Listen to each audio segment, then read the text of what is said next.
Ayaw bang umikot ang washing ninyo kahit pihitin ninyo, hindi siya umiikot, kundi ugong lang ang naririnig ninyo sa makina.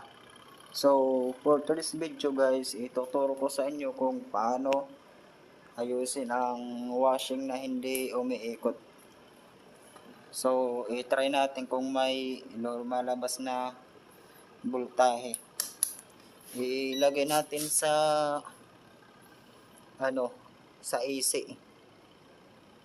So, yun guys, nakalagay na tayo sa AC.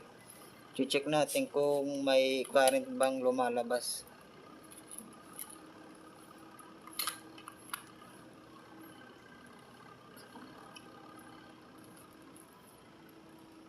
So, yun guys, may lumalabas na current na 236. Bali, nakasaksak na siya din eh. So, naka-on na yung kanyang timer pero ayaw pa ding umikot. So, guys, ito ang i-share ko sa inyo kung paano nga ba ayusin. So, let's go guys. Bunutin ko lang yung saksak. Saka bubuksan natin sa likod.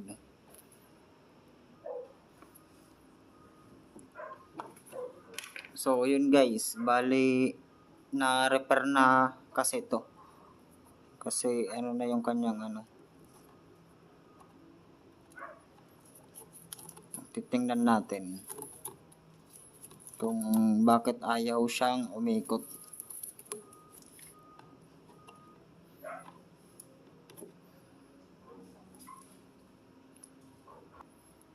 So, ang gagawin natin, i-check natin yung kanyang continuity. Lalagyan natin sa buzzer.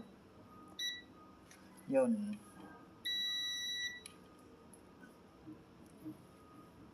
Saka check natin yung kanyang motor. Dito tayo sa kabila. Yun guys, good naman. So, yun, okay naman. Yung sa timer, i-check din natin yung sa timer, yung are. Yung are, konektado to sa kulay, sa black. Yung kanyang Saka pipihit din natin yung timer. Dapat may buzzer siya. So, yun guys, may buzzer siya, tumutunog siya.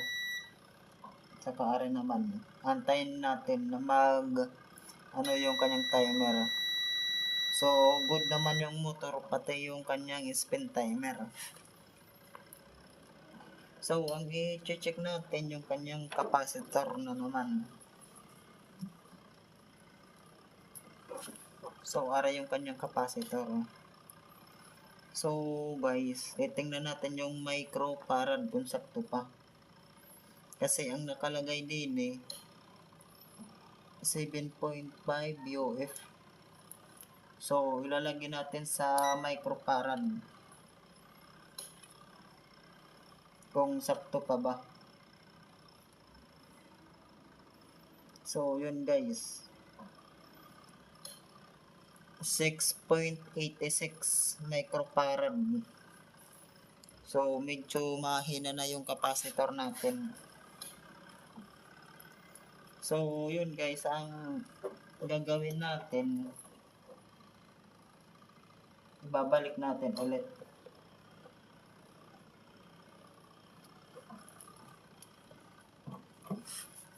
Saka, magdadagdag tayo ng capacitor. Are guys. Ilalagay natin yung sa capacitor. Check natin kung buo pa yung capacitor na are. Bale, 1.7 microfarad yung nakalagay din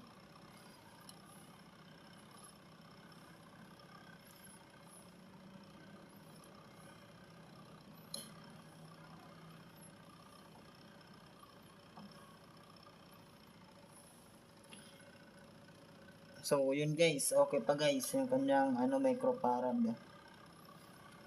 Ang gagawin natin guys, ikakabit natin siya din sa capacitor. Oh.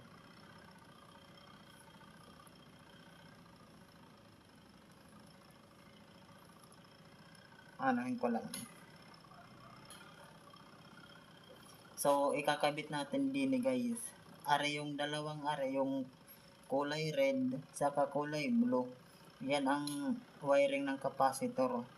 Kasi di yan nakakabit. So, ang gagawin natin, ikakabit lang natin din.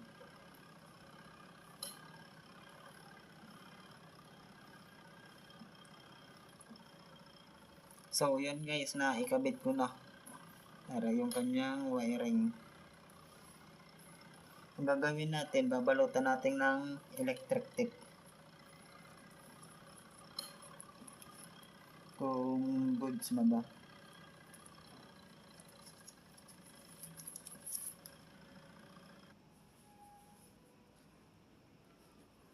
So, yun guys, na ikabit ko na yung sa capacitor. I-testing natin kung nagka-egi ba yung gawa natin. So guys, isasaksak ko na. Saka pipihitin natin kung gagana ba yung ginawa natin. So yun guys.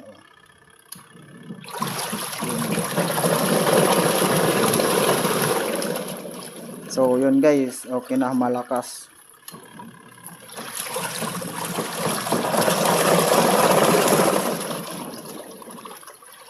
So guys, hanggang din na lang. Kung may magpapagawa, mag-PM lang po kayo. So good na yan guys. So ibabalik na lang natin.